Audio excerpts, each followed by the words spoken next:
Welcome to my home. Welcome to Link Road. I live in a 3 up, 2 down, brick-built Birmingham terrace with 3 other people and our parrot Tahini.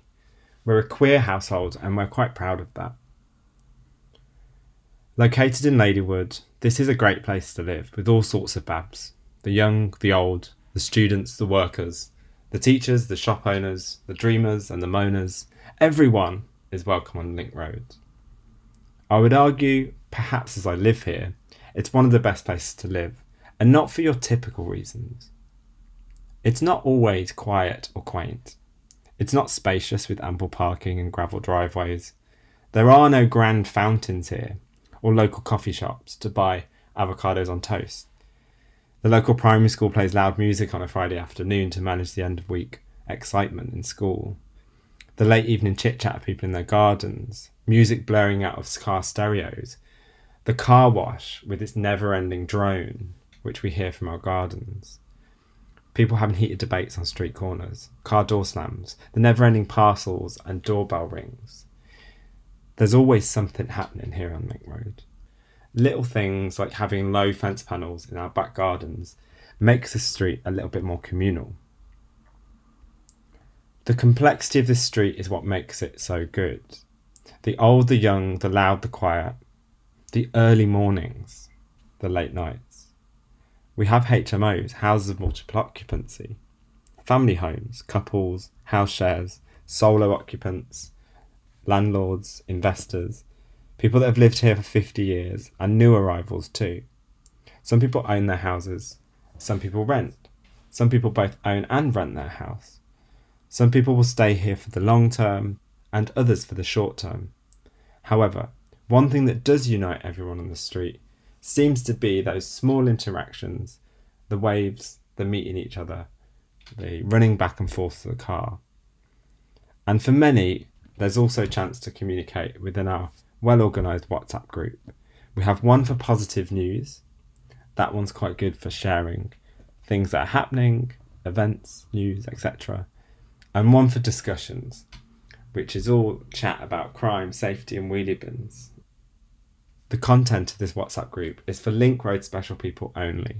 I'm really sorry I can't share what's in there, but I can tell you that it discusses things like borrowing, sharing, offering help, supporting people with bereavement, organising parties, funerals, logistical things like our famous annual street party. And of course lots of photos of our lives and our fabulous pets, because they're part of Link Road too. In recent years, we've gone through some quite turbulent stuff, from the great marijuana raid of 2019 to the loss of many relatives and friends during the COVID pandemic.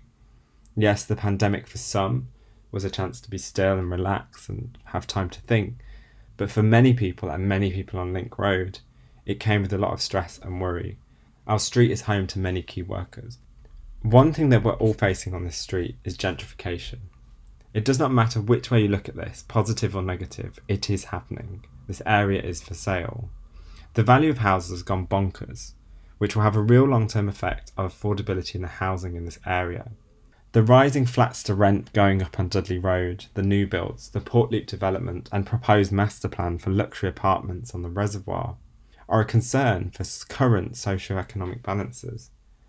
This once affordable area is becoming unaffordable.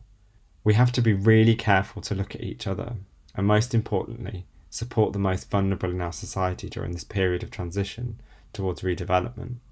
The people that have will be fine, but the people that haven't could end up quite lost in all of this, living in a neighbourhood that they feel they can't actually afford or be part of. This is where somewhere like Link Road, if reimagined, could maybe help push some change, but it has to be managed really well. And how can we communicate this and have more ownership over our street and the services and the things that happen on our street collectively? I was approached by Civic Square to make a video about Link Road in the context of how we could imagine or reimagine the street if it was to be changed or retrofitted. They wanted a voice of someone who actually lived there. And as an artist, I think they thought that maybe I was good at communicating. I will admit I had my reservations. By making this video, was I going to be part of wider gentrification issues? Was I actually helping sell houses at Port Loop indirectly down the road? This may be true, I'm not sure. But in the end, I thought it's better to share and care and be part of these conversations, tell my truth, tell some truths, than stay quiet. I'm a proud wanderer. I walk the reservoir and local area almost every day and have done for the past 4 years.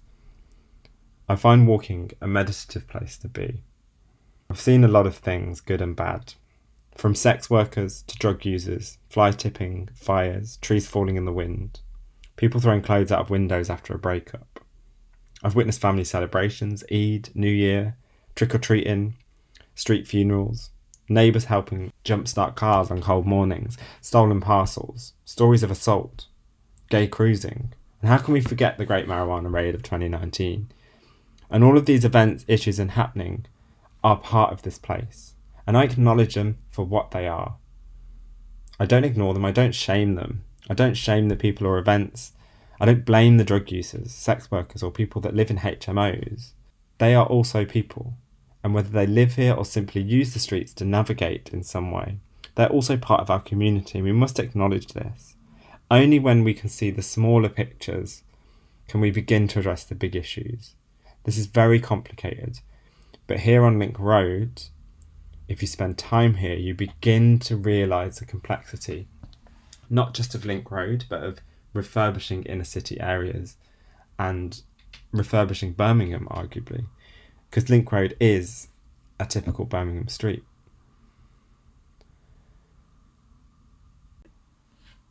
To be honest, I'm not sure that retrofitting is something that many people on Link Road are bothered about right now. Yes, I think we're all aware that climate catastrophe is coming, but for us, there's lots of other pressing issues that affect our lives every day. I'll start with a really simple one. The bins often don't get collected on Link Road. It's because the bin truck can't get around the corner, because often there's too many people parked around the corner. And that means that our bins don't get emptied for months.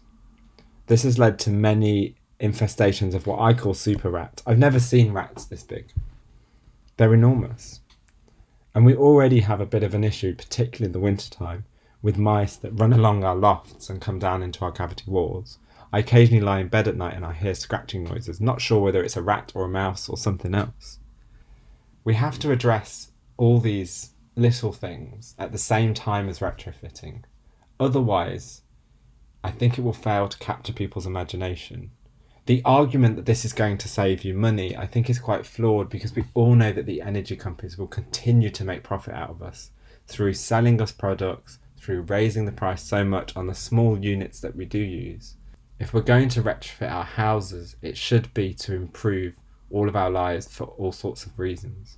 There are many of us on the street that don't always feel safe walking around here at night.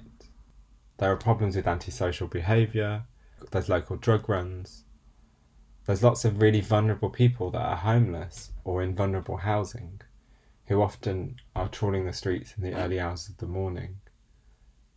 I don't blame them, I don't hate them, I think they need help and support. Almost every morning at 3 a.m. I have the same 3 people that sit on the wall outside my house, arguing about money and plastic bags and cash, and then usually a car swings by and they exchange goods and off they go. There's a car wash at the back of our houses, and sometimes the decibel levels are so high, it's so noisy, that being in the garden is slightly irritating. Not to mention the fact that there's also a petrol station and a really busy main road. And I tell you this road has got busier since they brought in the congestion charge. As people try and avoid the city centre, these other roads within the inner city have gotten busier. This road is also next to a primary school, meaning that this increased pollution is actually going directly into the lungs, not just of us on Link Road, but also of all those children that attend the local primary school. All these issues need to be tackled together, and that's complicated. It requires time, space, money, people, resource, community, and many people are so time poor that becomes really difficult, and we just need to acknowledge that and try and find ways of including as many people as possible. Right now, maybe this is too much information, but I'm sat in my underpants. It's 28 degrees outside. The sun is scorching. We've had a lot of summers like this over the past few years. This house is simply too hot. Unbearable, you might say. The rising sun on the east warms the back of my house in the winter, creating gentle warmth on my face as I eat my breakfast. However, in the summer, the scorching midday sun as it sets in the west turns my front of the house into a sauna, and the upstairs is too hot. When I moved in, I had to remove the carpets due to my dust allergy. On a windy day, there is a tuneful howl of wind that travels through the house, between the floorboards and up the walls. I actually quite like this air, it helps me sleep. And I've never had any issues with damp, unlike the other houses that I've lived in. Our house, along with 16 others, actually have already been refurbished. They got refurbished collectively in 2003, meaning we already have double glazing, which helps a lot with keeping the heat in. But due to its poor quality and shoddy construction materials, the glazing condenses water on the inside, meaning while I may be slightly warmer than I would have been, I actually rarely see a clear view from my front windows, as it looks like it's raining all of the time. We have to be really careful that retrofitting is done well. If it's not done well, we could end up in a worse situation than we already are. My rear extension, I'm not sure what process was taken or how the people built the extension, but the tiles in the floor are so cold in the winter I have to wear 2 pairs of socks. Even then, my feet curl because it's so cold, and it causes me cramp late in the night when I sleep. Whatever this former retrofit was done quite badly, and I really worry that the same thing might happen again. Moaning aside, of course I do love this house. It's beautiful. The quirks of Victorian houses keep you on your toes, and it's got a wonderful charm in looks and character. Reimagining the street or to retrofit it will only work if it comes from the people and all the babs that live here. And it should not be about saving money on bills, which it may in the short term, but it should be about how we can generate our own systems and our own energy. How we do this, I have no idea. I don't know where this magic money tree is. What I do know is that we're all concerned, excited, worried, confused about what this retrofitting means, which is why we should probably be talking to each other.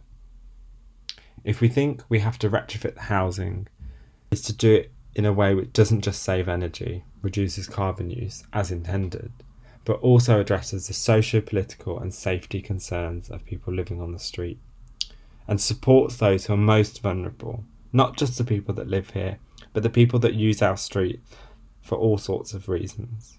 An energy efficient street sounds great, but if people don't feel safe and they don't have their bins collected, we're doing something severely wrong. Any changes should be thought out for a mix of owners, social housing occupiers and renters. They should all be considered to be people and have equal value, cross-cultural, cross-gender, and not be detrimental to any protected characteristics such as those who identify as LGBTQIA or POC or disabled. All should be considered and all voices should be heard. It's important that our street has solid foundations of care, principles and understanding before any project commences. We need to get to know each other first, our needs, concerns, joys, reservations. Remember to listen to your half glass full neighbour, as well as the one whose glass is half empty. Both voices are really important. Home is quiet, home is loud. Home is busy, home is still. Home is silence, home is family. Home is food, home is sex, home is kissing. Home is insomnia. Home is desire, home is comfort. Home is music, home is queer. Home is vulnerable, home is messy. Home is tidy, home is safe. Home is open. Home is difficult. Home is all of these things.